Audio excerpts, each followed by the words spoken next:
أهلا بيكم. طبعا مما لا شك فيه إن الاضطرابات النفسية والأزمات النفسية والتوتر اللي احنا طول الوقت فيه طبعا بيأثر على جهازنا الهضمي. ضيفنا النهاردة هو شخصية كلنا بنحبها. هو شخص بيساعد الغريب قبل القريب. هو شخص بيتعامل مع كل حالة على إنها أمه أو أخته أو بنته. هو معلم أجيال. هو شخصية كلنا استفدنا منه على المستوى الإنساني وعلى المستوى الطبي. عمره ما بيتأخر بمعلومة عن أي حد. بيفضل الحالات وبيفضل شغله عن بيته وعن أسرته. وعشان كده كان لازم نستضيفه النهاردة عشان يجاوبنا عن أهم الاضطرابات اللي بتسببها الأزمات النفسية على الجهاز الهضمي. ضيفنا النهاردة هو الأستاذ الدكتور محمد مختار مبروك، أستاذ أمراض البطنة والجهاز الهضمي بجامعة طنطا، ومدير وحدة الجودة والاعتماد بمستشفيات كلية جامعة طنطا.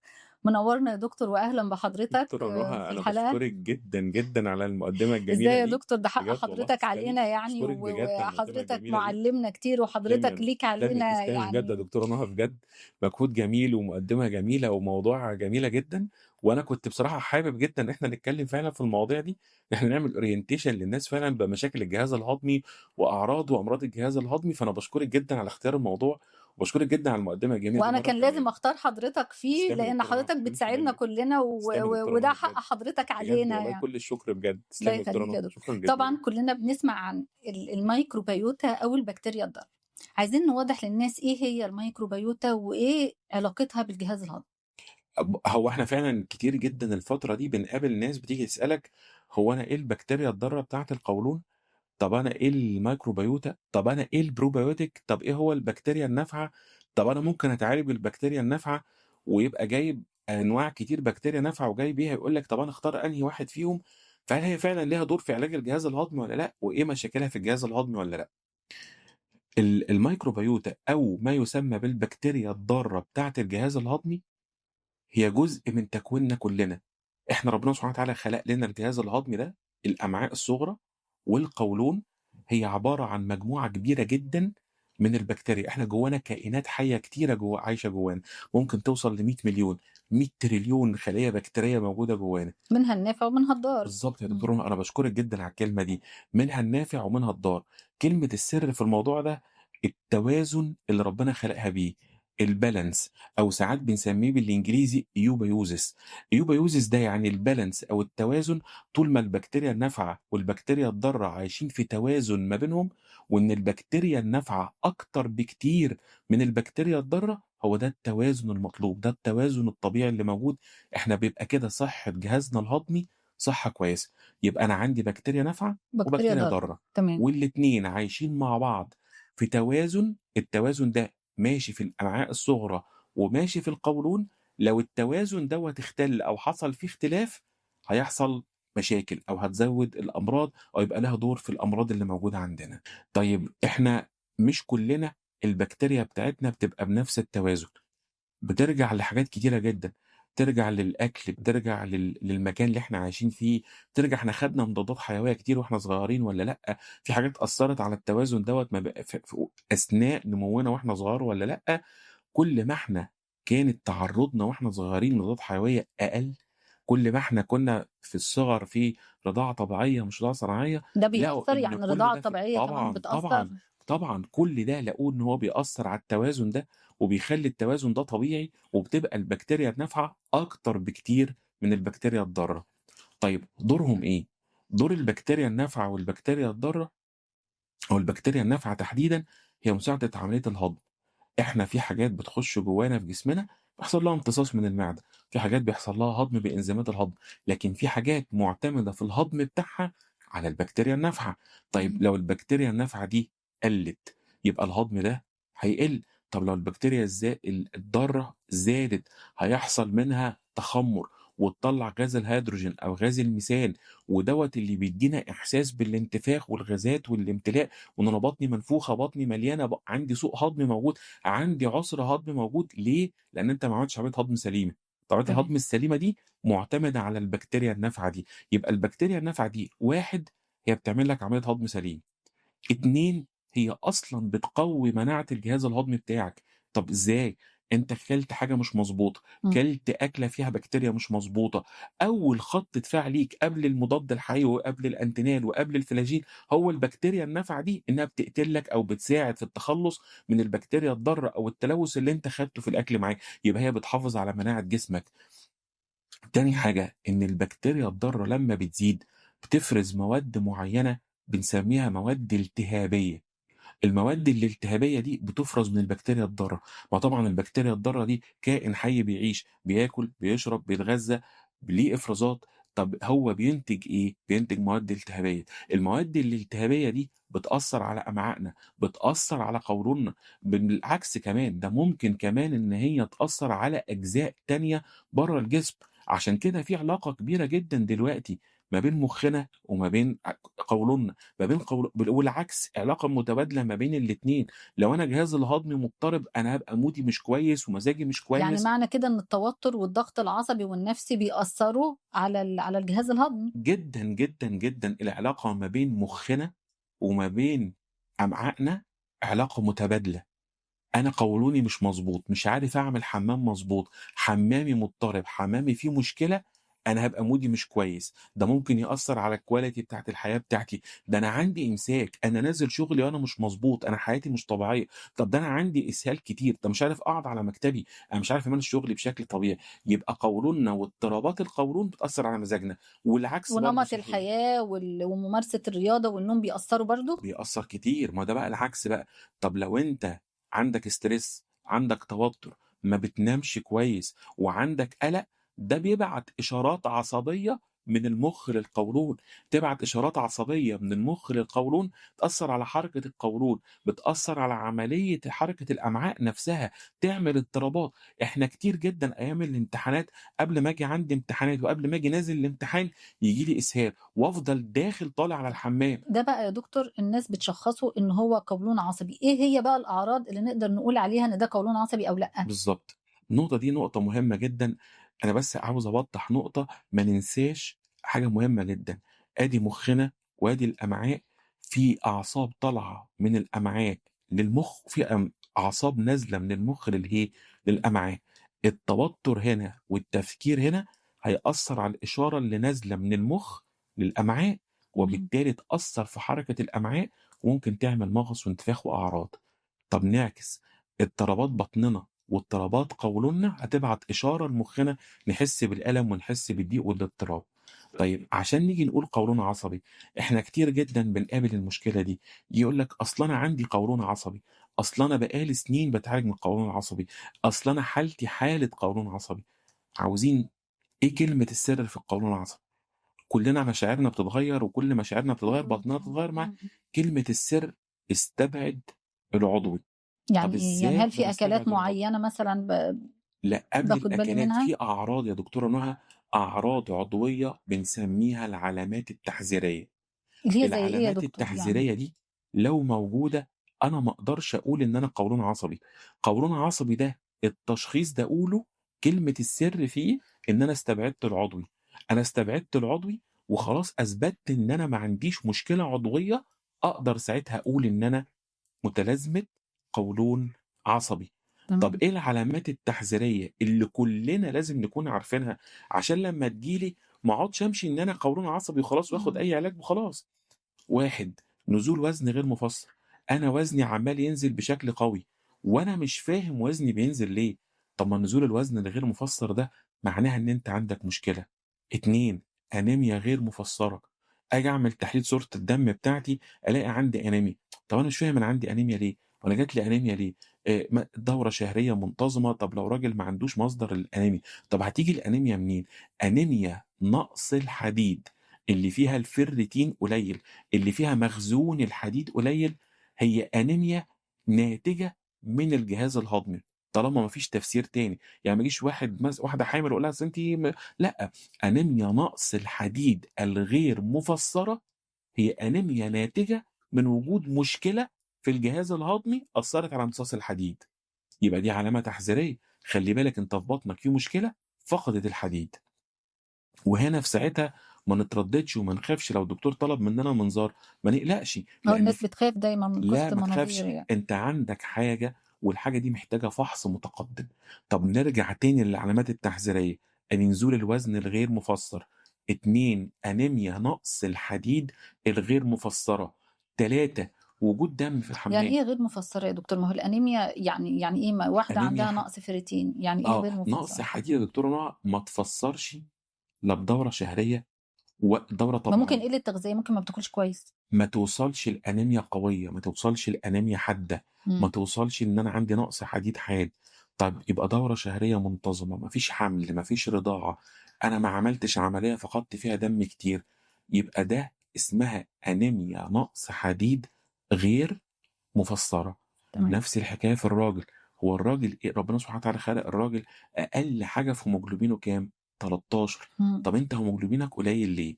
طب حديدك قليل ليه؟ أنت عندك مشكلة في الجهاز الهضمي هي اللي بتأثر على امتصاص الحديد أو بتفقد الحديد. ده فدي كده الناس بتتجه اتجاه تاني خالص، يعني دايمًا لمّا بيبقى الناس عندها نقص في الفيريتين وبتعمل تحليل، بتاخد الأدوية اللي هي بتضبّط لها الفيريتين، وهي كده بتمشي عكس الاتجاه الحقيقي، هي بتنسى السبب برافو عليك يا دكتور، أنا باشكر حضرتك وبتعالج جدًا على النقطة العرض دي. يعني، هو راح عالج العرض بس من وساب غير ما ما يدوّر على ما السبب. سابش. لأ خالص، دي علامة تحذيرية مهمة، خُد بالك منها، لأن أنت لمّا تشخّص المشكلة بدري هتجنّبك مشاكل كتيرة جدًا. وده يفسّر نقطة هاقول لِك عليها: إحنا بنقابل كتير جدًا ناس يفضل ياخد حديد ويعلّق محاليل حديد والأنيميا تترفع شهر أو شهرين ترجع تنزل تاني، آه، وبنشوف الموقف دوّة هو كتير. عالج العرض ما عالجش السبب الأساسي. بالضبط، إمم. طول ما أنت بتعالج العرض ما بتعالجش السبب هتفضل الأنيميا ترجع لك تاني. أيوه صح، صح، تمام. فأنيميا نقص الحديد الغير مفسرة لو سمحتم دي علامة مهمة جدًا، جدًا، جدًا إن في مشكلة في الجهاز الهضمي، بتعمل سوء امتصاص وبتفقد الحديد عندك. دي تاني علامة تحذيرية، قلنا أول علامة تحذيرية نزول الوزن، أنيميا نقص الحديد الغير مفسرة. طب تالت علامة تحذيرية نزول دم في الحمام، أنت عندك دم بينزل في الحمام. طب دم بينزل في الحمام ده بينزل ليه؟ إمم. الدم اللي ما معهوش الدم اللي نازل في الحمام من غير ألم فتحة الشرج، من غير ألم أثناء عملية الإخراج، في مشكلة في قولونك من جوّه هي اللي بتخلّي الدم ده ينزل. ما نقعدش نقول إن الدم ده حبّة بواسير ويالّا وأصل ده كان كده حاجة عارضة وعدِّت مرّة وما جاتش تاني. لأ حضرتك القصة مش كده خالص، دايمًا دَوّر على السبب، أنت إيه اللي خلّاك تنزّل الدم ده؟ فلأ ما نقعدش ناخد في دافلون وخلاص ننقّى أيوه، فيها هو فعلًا لأ الناس إحنا بتعمل لازم كده. ندوّر على السبب. طالما أنت ما عندكش سبب خارجي زي شرخ أو بواسير يفسّر الدم ده، فأنت عندك سبب في القولون، فأنت محتاج تعمل منظار قولون. أدي تالت علامة تحذيرية. طب رابع علامة تحذيرية: عندك إسهال مزمن ما بيتصلّحش أو بقى له فترة كبيرة، عمّال تاخد في كمية أدوية وعمّال تاخد في كمية حاجات والإسهال ده مش راضي يُقف. أنت مستني إيه؟ أنت ده علامة تحذيرية استمرارية الأعراض وإن الأعراض دي مزمنة. مش كل الإسهال زي بعضه. ممكن يكون الإسهال ده حاجة اسمها أمراض مناعية في القولون أو التهاب مناعي في القولون. الالتهاب المناعي بتاع القولون ده أو القولون التقرحي أو مرض كرونز دي حاجات مش هيشخصها غير المنظار، إمم. إنك تعمل منظار وتشخص الحالة. يبقى عندي أعراض مستمرة مزمنة في الجهاز الهضمي بالرغم إن أنا خدت أدوية كتير، لأ، لازم فحوصات، ولازم ندوّر عليها، ولازم نعرف سببها إيه. أدي رابع علامة تحذيرية. طب خامس علامة تحذيرية: صعوبة البلع. صعوبة البلع دي من أهم العلامات التحذيرية.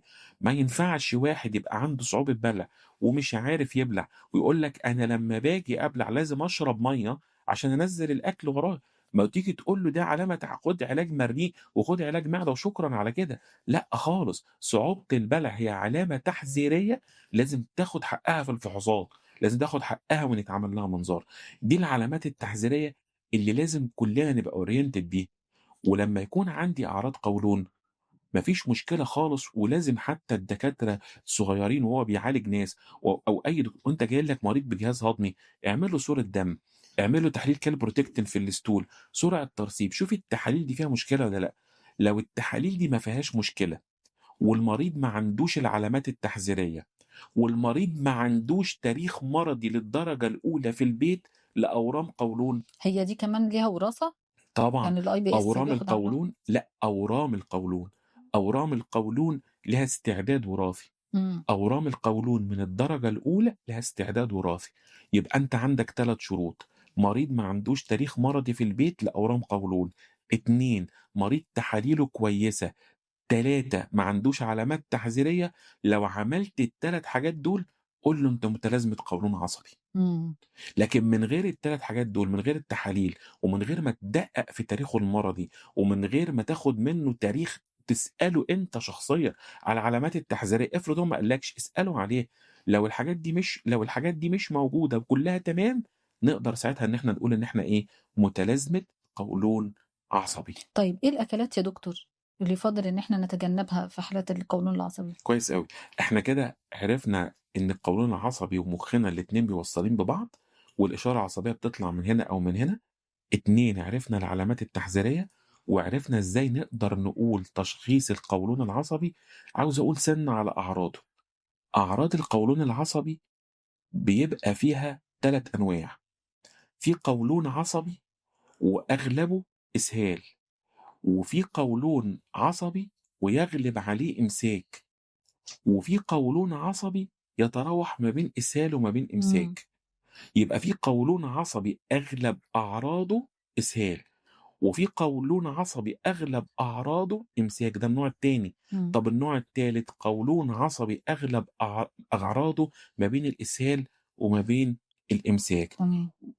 وغالبًا بنسبة كبيرة جدًا كل الحالات بيبقى معاها ألم أو مغص في البطن مع الأعراض دي. إمم. يبقى القولون العصبي أعراضه بعد ما أنا استبعدت المشاكل التانية ممكن 3 أنواع، قولون عصبي إسهال، قولون عصبي إمساك، قولون عصبي ميكسد ما بين الاتنين ومعاهم ألم أو مغص موجود في البطن. إمم. طيب دي أعراضه. بيستريح بدخول الحمام، ولمّا يعمل تفضية للحمام أو يخش الحمام يقول لك أنا حسيت بشيء من الراحة. لو سمعنا الأعراض دي أو الأعراض دي موجودة، يبقى إحنا ماشيين في تشخيص القولون العصبي. العصبي. حلو جدًا. تمام. طيب أنا بقى دلوقتي خلاص اتطمنت على نفسي، عملت تحاليلي وعرفت إن أعراضي ماشية مع أعراض القولون العصبي، لازم أختار أكل. إمم. في أكلات كتيرة جدًا هناكلها تتعب بطننا، هتزوّد آه. في أكلات كتيرة هناكلها هنبقى مستريحين معاها. طيب كلمة السر في الموضوع إيه؟ هي حمية غذائية اسمها نظام الFood Map.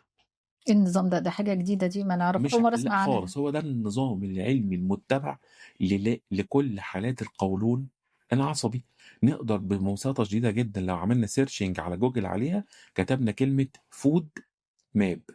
food food map food خريطة map الأكل. خري خريطة بس الأكل. خريطة بس هي في actually هي مش اختصارها خريطة الأكل. هو إحنا بنسهّلها فعلًا على بعضنا، تسلم إيدِك إن إحنا بنقول خريطة، بس هي آه. actually مش خريطة الأكل. هو ده الF والO والD والM والA والB اختصار. الاختصارات دي بتعني الحروف الأولى من مجموعة السكريات صعبة الهضم على القولون. آه. طيب يبقى كلمة food map أو نظام الحمية الغذائية، الfood map هو باختصار عبارة عن إيه؟ ده النظام الحمية الغذائية بتاع القولون العصبي. طب هو عبارة عن إيه؟ عبارة عن مجموعة من السكريات الأحادية والثنائية والمعقدة، اللي السكريات دي زي اللاكتوز أو الفركتوز بيبقى هضمها صعب على القولون. إمم. هضمها بيكوّن كمية كبيرة من غاز الهيدروجين اللي بينفخ البطن وينفخ بطننا ويدّينا الأعراض بتاعة القولون. فعشان كده بنسميها الfood map. يبقى الfood map دي مجموعة من السكريات المعقدة الثنائية أو الأحادية صعبة الهضم، التي تنتج وتفرز غاز هيدروجين بكمية كبيرة فتعمل لنا الانتفاخات. إمم. دي الfood map دي بقى اللي بيتغذى عليها أو بيهضمها أو بيعمل لها تخمُّر البكتيريا الضارة اللي موجودة جوّه مين؟ جوّه القولون. فإحنا كده بنساعد أكتر، إحنا مش فبنساعد بنعالج. أكتر أيوه. بالضبط، بالضبط كده. طيب السكريات دي أو الحاجات اللي بتنتج سكريات معقدة دي زي اللبن، زي التوم، زي البصل، زي الفول اللي هي البقوليات، زي السكريات القوية مثلًا البطيخ. الحاجات دي السكريات اللي موجودة فيها هضمها فعلًا بيبقى صعب شوية، إمم. فبالتالي بتنتج هذه الغازات. طيب وإحنا برضه عاوزين نبقى هنحط صورة كده، هنبقى الصورة دي هنبقى نحطها للناس اللي بيشوفونا، هننزّلها على الناس اللي هانزّلها لهم. بيشوفونا تمام. فيها اختصار الfood map ونقدر اللي كلنا هو إيه لو الأكلات اللي يبطّلوها وإيه وإيه الأكلات اللي الأكلات اللي إحنا ياخدوها. هنعملها. طيب تمام. أنا هاقول لكم وصفة ظريفة جدًا، وإحنا هنحط رسمة الfood map دي قدّامنا، نخش على النت ونكتب الfood map وننزّل الصورة دي قدّامنا، ونحط الأكلات دي موجودة قدّامنا. الأكلات اللي إحنا مُضرة بالنسبة لنا هنتجنبها خالص، هنيجي أول أسبوع أو 2 أول 14 يوم هنتجنبهم أيوه، بس خالص. كده ما هو كده مش كل الناس هتلتزم بيها، كده كأن أنا باقول لهم صيام يعني لا، لأ، مش بنقول له صيام، إحنا كل واحدة من دول إحنا منعناها، في قدّامها حاجات حطينا بدايل ليها. تمام. يعني أنا منعت لك ده من الخضروات مثلًا، أنا منعت لك الفلفل الأخضر على فكرة، من الحاجات اللي في الfood map اللي بتزوّد الغازات، بس الفلفل الألوان ما بيعملش كده، تمام؟ تمام، فكل حاجة قدّامها الحاجة بتحب بتاعها. الفلفل بطّل بلاش الأخضر تمام، وخُد خُد الألوان. الملون. طيب اللبن اللي فيه لاكتوز بيعمل كده، طب هات لبن لوز ما بيعملش القصة دي. إمم. طب أنت بتحب المكسرات الكاجو والفستق هُم بيعملوا كده، بس اللوز ما بيعملش كده. آه. فهو كل حاجة منهم ليها قصادها. طب أنت بتحب مثلًا التفاح، طب بتحب البطيخ، طب في تفاح ما بيعمل الفراولة ما بتعملش كده. إمم. فأنت كل حاجة قصادها البديل بتاعها اللي ما بيعملش المشكلة. أيوه. فدايمًا الfood map دي إيه، هي أغذية إحنا يجب نتجنبها، وأغذية بديلة. بديلة ليها. تمام. طيب هنعمل نظام بقى نتفق عليه نظام بسيط خالص. إحنا هنيجي أول 14 يوم نقوم نوقّف الأغذية اللي أنا يجب أتجنبها. أصلًا كلّها. أصلًا، بطني تستريح خالص. بعد كده أعمل نظام تدريجي إن أنا أدخّلهم واحد ورا التاني. ثانية واحدة، أدخّل واحد ورا التاني، البدايل والّا التغذية اللي أنا لأ، منعتها الحاجات اللي أصلًا؟ أنا بقى منعتها، ابتدي أدخّلهم بكميات صغيّرة تدريجية. طب لمّا أدخّل بكميات صغيّرة تدريجية أشوف، أنا دوّة لمّا كلته بكميات صغيّرة تدريجية ما عملّيش مشكلة، خلاص أنا هاكله بقى بالكمية الصغيّرة التدريجية دي، ولمّا بازوّد عن حتّة معيّنة ترجع تعمل لي مشكلة، لأ خلّيني في الكميات الصغيّرة ده التدريجية. كده بقى المريض أو الحالة هو اللي هيستشعرها، يعني تسلمي يا هو دكتورة هيستشعر بقى نُهى، الكمية اللي بالضبط. خدها ريحته فيستمر على أنا كده، أقدر أقول زوّد بقى هو إيه، اللي هيتحكم في نفسه. بالضبط، أنا هاستغل الكلمة اللي أنتِ قُلتيها في الأول، هو كل واحد بقى عمل الخريطة الغذائية لنفسه. أيوه. إحنا ساعدناك في الأول وقُلنا لك إيه الأغذية اللي هتزوّد لك ده، والأغذية اللي أنت تاخدها، ومنعناهم.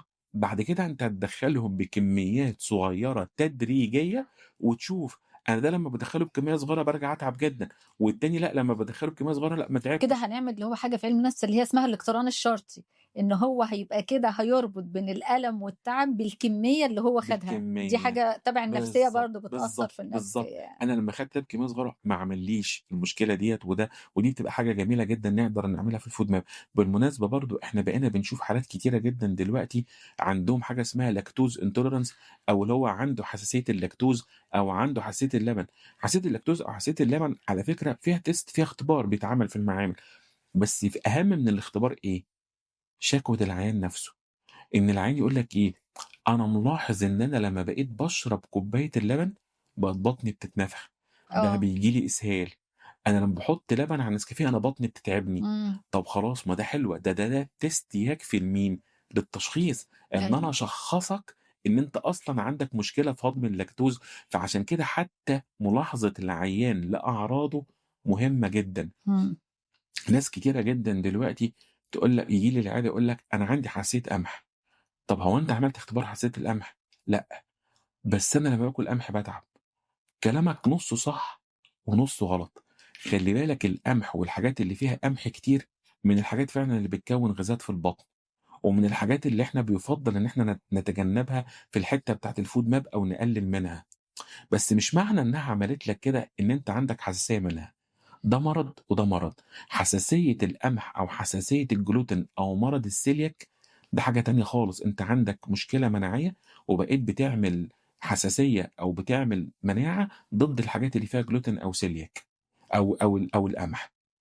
طيب لكن أصلًا منتجات القمح عامةً كترها بيكوّن نسبة إيه، إمم. غازات. إمم. فبعد إذن حضراتكم مش كل حد بييجي له غازات من منتجات فيها قمح يقول على نفسي أنا عندي حساسية قمح، لأ إمم. خالص. خلّي بالك القمح بطبيعة الحال ممكن يكوّن غازات، فمش معنى إن أنت بييجي لك غازات منه إنك تقول على نفسك حساسية قمح. حساسية القمح أو الجلوتين ليها اختباراتها وليها تحاليلها اللي أنت لو محتار ممكن تروح تعملها وتحللها وsimple خالص هتطلع غالبًا مش موجودة، ويطلع دوّة عادي جدًا، أنت محتاج بس تقلل الكمية اللي أنت بتاخدها. تمام. طيب إيه العلاج بقى؟ يعني إيه العلاج إيه العلاج إيه الطرق التانية اللي ممكن نعالج بيها القولون العظمي غير غير النظام الfood map؟ الغذائي، حلو جدًا، تمام. إحنا كده الأول عرفنا الحمية الغذائية والنظام الغذائي، وعرفنا كلمة الfood map وهنعمل فيها إيه، كويس جدًا. طيب إحنا بقى هنعالج، لمّا بنيجي بنعالج حد عنده قولون عصبي، لازم الأول أحطه في تصنيف، هو أنهي قولون عصبي؟ هو النوع اللي عنده إسهال، والّا النوع اللي عنده إمساك، والّا النوع اللي عنده ما بين الاتنين؟ طب وهو عنده الألم أكتر، والّا عنده الألم نسبته بسيطة، والّا عنده نسبة الألم أخبارها إيه؟ بناخد الحاجات اللي هي المضادة للتقلصات ومريحة لعضلات القولون العصبي اللي بتهدي الألم موجود معاه، كده حلينا مشكلة. طيب عنده مشكلة بتاعة الإسهال أو الإمساك، أدي حاجات يا إما تقلل الإسهال، يا إما أدي بعض الحاجات اللي بتحسن الإخراج وبتحسن حركية القولون تعالج مين؟ تعالج الإمساك. إمم. يبقى إذا ال كلمة السر في القولون العصبي بعد ما إحنا استبعدنا العضوي، إن أنت العلاج بتاعك بتفصّله وبتبنيه على حسب الحالة اللي موجودة قدّامك، لإن مش كل حالات القولون العصبي زي بعض. وعاوزين نقول نقطة، ما نستغربش ولا نتفاجئ إن ممكن روجيتا بتاعة جهاز هضمي مكتوبة لمريض قولون عصبي، يبقى مكتوب فيها مضادات للقلق أو مضادات للتوتر أو مضادات اكتئاب. مش هنستغرب، ما إحنا قُلنا في البداية إن هو القلق هو بيأثّر على الجهاز بيأثّر فعلًا، الهضمي وبيأثّر على المعدة. وكل الخطوط العلاجية بتاعة متلازمة القولون العصبي في كل التوصيات العالمية دخّلت خطوط العلاج بتاعة مضادات القلق أو مضادات حالات الاكتئاب الاكتئاب بيها. كأحد خطوط العلاج بتاعة القولون العصبي. وهنا لازم نفهمها للمريض، أنا مش بادّيها لك عشان أنت مكتئب، والّا عشان أنت مُحبَط، والّا مش عشان شرط، أنت ممكن يكون متوتر أو ضغط أو الحياة الطبيعية برضه مش بتأثّر على برضه بالضبط كده، لأ إحنا بندّيها لك عشان هي بتقلل إدراكك بالألم وإدراكك بالمغص اللي جاي من بطنك، أيوه. لأن أنت خلاص أعصاب بطنك بقت حساسة، بقت بتحس بالألم أكتر من الشخص الطبيعي، إدراكك بالألم اللي جاي من بطنك بقى أعلى من الشخص الطبيعي، فبالتالي إحنا لمّا بندّي لك ده، إحنا مش بندّيه لك عشان أنت مكتئب، إحنا بندّيه لك عشان نقلل أعراضك، عشان نقلل إدراكك بالألم، فما نستغربش خالص إن ممكن روجيتة جهاز هضمي يبقى مكتوب فيها مضاد قلق أو مضاد توتر، بس حق المريض علينا إن إحنا نفهّمه الكلام ده، إحنا بنستخدمها لك لأن ده خط علاجي قوي في مواجهة العلاج أو متلازمة القولون العصبي.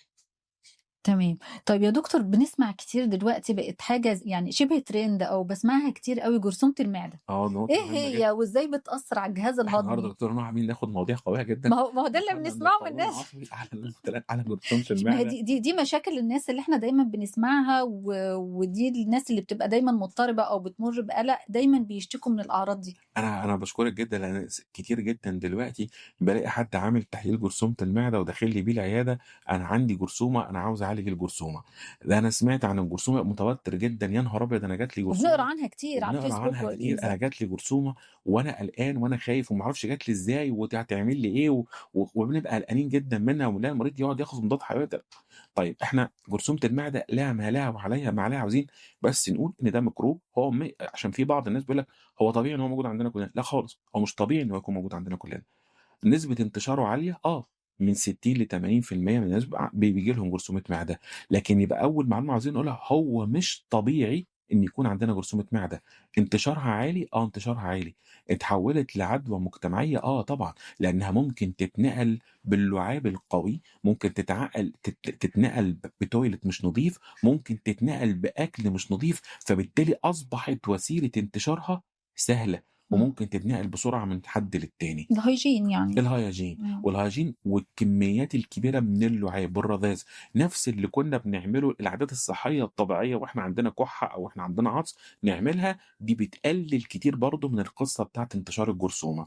طيب يبقى هي الجرثومة مش ميكروب طبيعي عايش جوانا، منتشر بشكل كبير، بيتنقل بال3 طرق اللي إحنا قلنا عليهم دول. طيب هي بتنزل جوه جدار المعدة، أعراضها تختلف تمامًا من حد للتاني. مش معنى إن عندي جرثومة معدة وفلان عنده جرثومة معدة يبقى إحنا الاتنين أعراضنا زي بعض، إمم. خالص، أعراضها بتختلف من حد للتاني. ممكن جرثومة المعدة ما تجيش لواحد بألم خالص في معدته، وتيجي له بأنيميا، أصلًا، أنيميا نقص ياه! حديد خالص، يعني ممكن ما تجيش بأي ألم معدة. خالص، وجاية بس بأنيميا نقص حديد. كتير من دكاترة الجلدية فبييجي لهم مريض اللي عنده حساسية جلدية مش متفسّرة وهو مش فاهم سببها إيه، فبقى بيقول لك لأ حلِّل جرثومة المعدة وروح لدكتور باطنة. فعلًا جرثومة المعدة ممكن ما تجيلكش أصلًا خالص بألم معدة إمم، وتيجي لك بحساسية جلدية غير مش معروفة. أنا بييجي لك حساسية جلدية ليه؟ كتير جدًا بقينا كده، وفعلًا لمّا بتعالج جرثومة المعدة الحساسية بتتحسن جدًا. إمم، طيب ممكن تيجي بنزول وزن، ممكن تيجي بألم بطن، ممكن تيجي بترجيع، يبقى إذًا أعراضها مختلفة من حد للتاني، للتاني، إمم. ومش شرط إن الأعراض اللي موجودة عند واحد تبقى هي نفسها الأعراض اللي موجودة عند individual التاني. variation يعني. ولكن عاوزين نقول نقطة، والنقطة دي مهمة جدًا، مش كل أعراض الجهاز الهضمي نلزّقها في الجرثومة، مش كل أعراض الجهاز الهضمي نقول أصل أنا عندي جرثومة. لازم نفرّق كويس جدًا ما بين أعراض معدة جاية من جرثومة وأعراض قولون. هو أنت لو عندك أعراض قولون أو عندك إسهال أو عندك دم في الحمام أو عندك إمساك، إيه علاقة ده بالجرثومة؟ ممكن يكون عندك جرثومة زي أي حد عنده جرثومة، لكن ده مش سبب مشكلتك، لكن ده مش سبب المرض اللي موجود معاك. أنت عندك مشكلة تانية. عشان حالات كتير أنا حالات كتيرة جدًا عاملاها منظار ممكن تطلع كانسر قولون وهو أصلًا ماشي بيتعالج إن هو جرثومة معدة. إمم. ده غلط. عشان كده لازم نبقى حاطينها في محلها المضبوط. جرثومة المعدة هي اسمها جرثومة معدة، يعني هي مسؤولة عن أعراض المعدة. يبقى أنت لو أعراضك أعراض معدة إحنا نمشي في اتجاه الجرثومة، لكن لو أعراضك أعراض قولون إيه دخل ده بده؟ طب يا دكتور بنسمع عن سرطان المعدة، هل فعلًا إن جرثومة المعدة ممكن تسبب سرطان المعدة؟ ممكن. ممكن. ممكن، بس بشرط. إيه؟ الشرط ده أولًا جرثومة المعدة هم مش كلّها من جوّه أنواع زي بعضها، هي فيها أنواع مختلفة، في منها أنواع شديدة العنف، وفي منها أنواع بسيطة. إمم. عشان نوصل للمرحلة بتاعة الكانسر بتاعة المعدة، ده إحنا عاوزين نكون عدّينا وقت كتير أوي، عندنا مشاكل في معدتنا وإحنا مهملينها، مطنّشينها، بنعالجها بشكل عادي، أروح آخُد حبّاية من الصيدلية، أروح آخُد مضاد حموضة، أروح آخُد أي دوا للمعدة وماشي بيه وأنا مش عارف أنا عندي إيه ومش متشخّص أنا عندي إيه، وده غلط مش صح. لأ خالص، أنت لو شخّصت مشيت صح، عالجت الجرثومة صح، وفضلت وراها لحد ما اتأكدت إنها اختفت من عندك، أنت تتجنب تمامًا التقدُّم لده. برضه عاوز أقول نقطة، مش معنى اللي إحنا قُلناه ده إن كل واحد عنده جرثومة معدة لازم ييجي له لا قدّر الله كانسر معدة، لأ خالص، لأ خالص. هي نادرًا ما بتسبب هذا الموضوع، لكنه ممكن يحدث، لكن في حالات قليلة جدًا أو في حالات نادرة، وبتتطلب شرط الإهمال. بس. الإهمال في التشخيص والإهمال في العلاج، وإن أنا أفضل أتعامل مع معدتي بأدوية معدة عادية وعمّال آخد إمم. أي حاجة تنظّم حمض المعدة وخلاص، وأنا ما باعالجهاش ولا باتطمن عليها. فطبعًا ده هيبقى حاجة مش مضبوطة وممكن تعمل لنا مشاكل بعدين. تمام يا دكتور. طيب إيه الأكلات بقى؟ اللي الأكلات اللي ممكن تزوّد نشاط آه. الجرثومة. كل الأكلات اللي ممكن تزوّد حمض المعدة هي أكلات هتزوّد نشاط الجرثومة. طيب إمم. باشرب بيبسي كتير وصودا كتير، باشرب أحماض كتير، ليمون كتير، بتزوّد. برتقان كتير، هتزوّد المشكلة دي. باكل حاجات spicy وباكل حاجات فيها شطة كتير هتزوّد.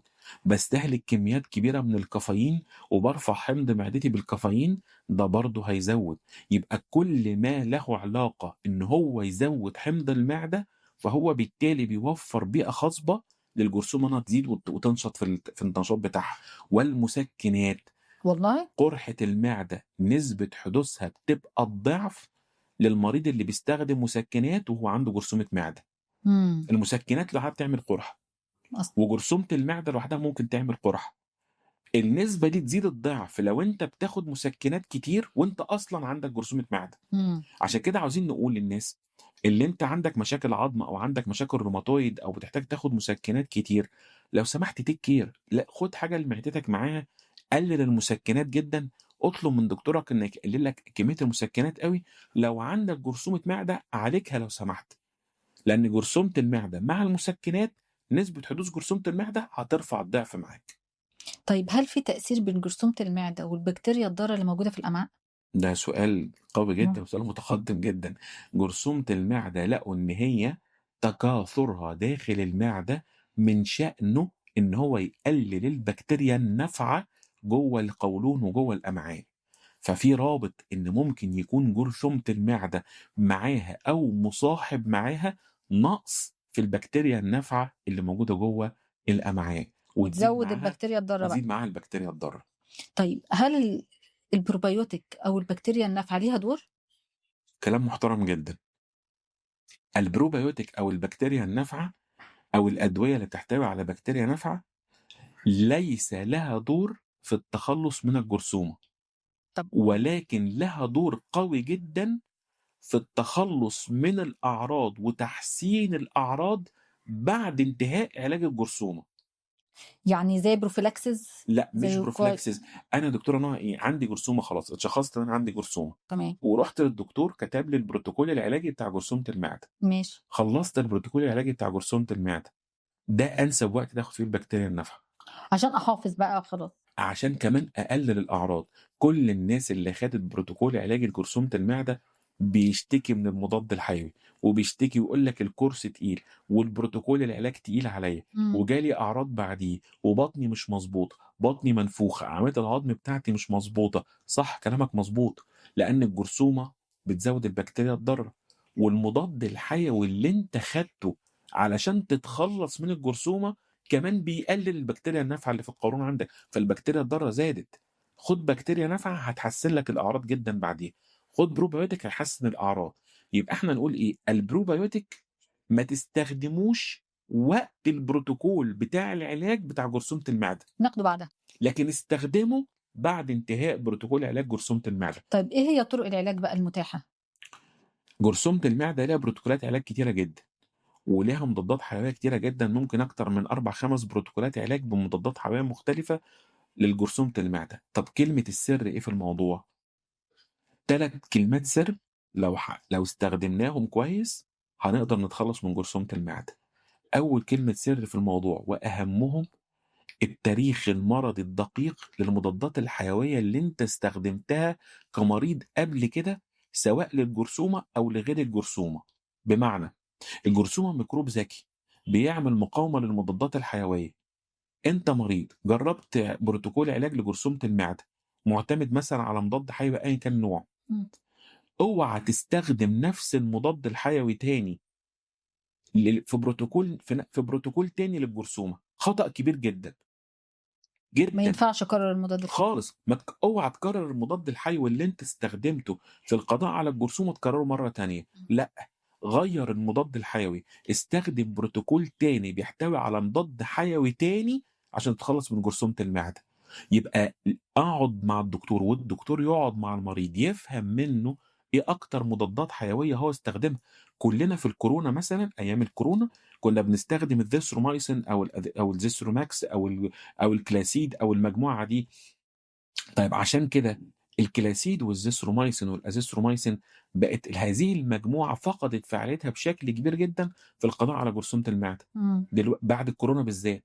قبل الكورونا كنا بنستخدم بشكل كبير جدا، دلوقتي لا. ليه؟ لا، احنا استخدمناها اهو مش للجرثومه، احنا استخدمناها ايام الكورونا عشان نقضي على الكورونا او نتخلص من الاعراض بتاعه الكورونا، لكن بقت الجرثومه مقاومه ضدها. يبقى انا هقعد مع العيان دقيقتين، انت ايه مضادات حيويه خدتها قبل كده للجرثومه؟ هغيرها. طب ايه اكتر مضاد حيوي انت اصلا بتقعد تستخدمه حتى لو مرض تاني، حتى لو انت عندك التهاب رئوي، وحاول ابعد عنه واغيره. يبقى تغيير المضاد الحيوي وعدم تكرار المضاد الحيوي واستخدام مضاد حيوي مختلف هو من احد اهم الطرق للقضاء على الجرثومه.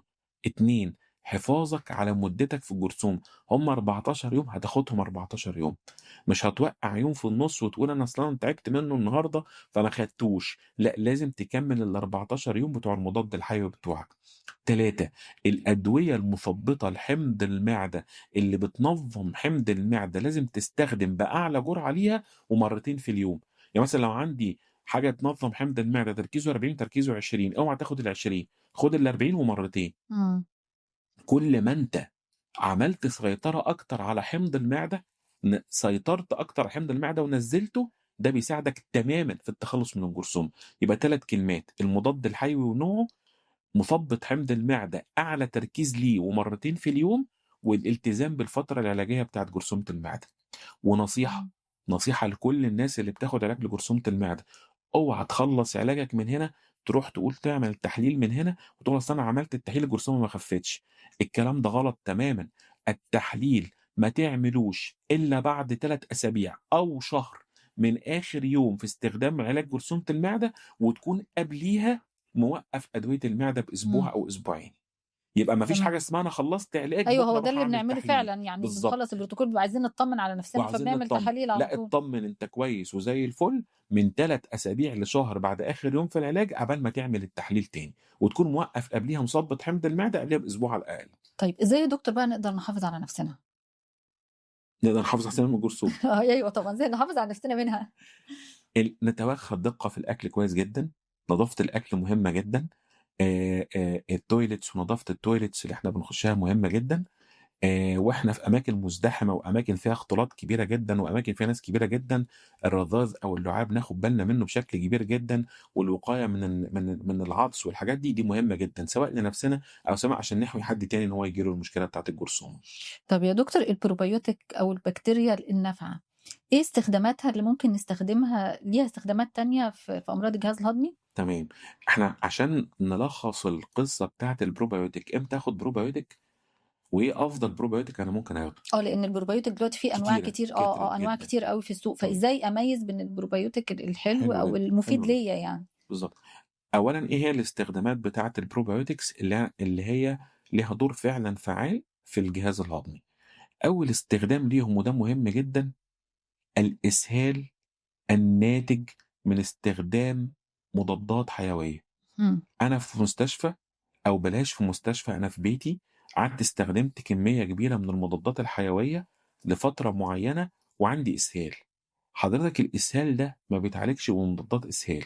إمم، الإسهال ده بيتعالج بالبكتيريا النافعة أو البروبيوتيك، يبقى ده أول وأهم استخدام، الإسهال اللي موجود عند مريض كان عنده فترة قبليها استخدام فترات طويلة من المضادات الحيوية. تمام، 2 الأعراض الناتجة بعد بروتوكول العلاج بتاع جرثومة المعدة. إمم، 2 3 متلازمة القولون العصبي، بيحسّن الانتفاخ، بيحسّن الإدراك بالألم، بيحسّن عملية الهضم. ليه؟ لإن إحنا اتفقنا إن متلازمة القولون العصبي من جزء منها حصل النمو البكتيري مُفرط، وبقت بتهضم الأكل بشكل غلط، فبتطلّع غازات بشكل غلط. إمم، طب لو أنا زوّدت البكتيريا النافعة أو زوّدت البكتيريا الحميدة اللي موجودة جوايا، ضبّطت الهضم، قلّلت كمية الغازات اللي متكوّنة، تمام، فبالتالي أنا اتحسّنت بعديها. يبقى القولون العصبي، علاج ما بعد جرثومة المعدة. 3 الإسهال الناتج من استخدام مضادات أيوه. حيوية. دول 3 حاجات مهمين جدًا، جدًا، جدًا في علاج الاستخدامات الprobiotics أو البكتيريا النافعة في الجهاز الهضمي. ليها دور برضه في الناس اللي عندهم أمراض قولون مناعية زي القولون التقرحي أو الكرونز. هو مش علاج أساسي في الكرونز أو القولون التقرحي، ولا يغني عن مثبطات المناعة اللي بتستخدم ليه، لكن يحسّن الأعراض، يحسّن الأعراض. لكن أنا باكرر تاني الأمراض المناعية بتاعة القولون البروبيوتيك مش علاج أساسي فيه، هو علاج تكميلي add on therapy يعني باحطه على الخطة العلاجية اللي المريض أصلًا بيستخدمها. لكن مهم، يعني ما مهم، نقدرش نلغي دوره. مهم يحسّن الأعراض ويحسّن الانتفاخات والأعراض اللي موجودة معاه. طيب أنواع كتير موجودة في بالضبط الماركت على البرودكت، النقطة إزاي دي نميّز ما مهمة. بينهم بقى؟ آه، الMulti Strain يعني إيه؟ اللي هو فيه أكتر من strain بكتيريا، اللي فيه أكتر من strain بكتيريا هو أفضل من اللي فيه strain واحدة، إمم، إمم. اللي فيه تركيز عالي من الstrain أحسن من اللي فيه تركيز يعني لو قليل لقيت من حاجة فيها الstrain. 7 strains مثلًا دي هتبقى أفضل من هتبقى أفضل من ال2 الحاجات اللي فيها strains strain الواحدة، تمام. بالضبط كده. الحاجات أو الprobiotics اللي هي بتبقى فيها لاكتوباسيلس. اللاكتوباسيلس أو البيفيدوباسيلس هم أكتر نوعين من البكتيريا النافعة جسمنا بيحتاجهم.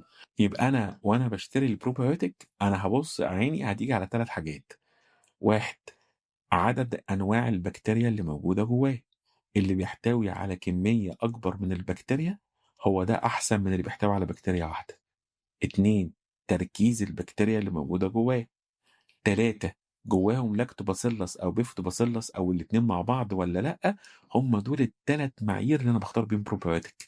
إمم. كل ما كانت عدد الstrains أكتر، كل ما كان التركيز أعلى، كل ما كان جواك لاكتوباسيلس أو بيفتوباسيلس، فأنت ده الأفضل بالنسبة لك، ده تمام. الأحسن بالنسبة لك. هو بيبقى مكتوب على العلبة، مكتوب على يعني العلبة، ممكن الpatient بالضبط. بسهولة قبل ما يشتري بالضبط. الprobiotic يطلّع له إيه النوع بالضبط. ويقرا بالضبط. عليه. ودي اللي الخصائص اللي يقدر يختار بيها فعلًا، بالضبط. تمام، تمام يا دكتور محمد، في النهاية أنا باشكر حضرتك أنا باشكرِك طبعًا جدًا دكتورة بجد. وباشكرك على تعبك معانا، تسلمي، أنا اللي باشكرِك على إن الحلقة أنت الجميلة حضرتك دي، طبعًا تسلمي. جاوبتنا على معظم الأسئلة اللي بتسبب أرق للناس، وطبعًا لإن نفسيتكم أغلى، ولإن إحنا دايمًا بنقدّم لكم كل المواضيع اللي بتهمكم، واللي طبعًا بسبب سوء حالتكم النفسية بتأثّر على الجهاز الهضمي وعلى صحة أجسامنا كلنا، ونقابلكم في حلقة جديدة إن شاء الله.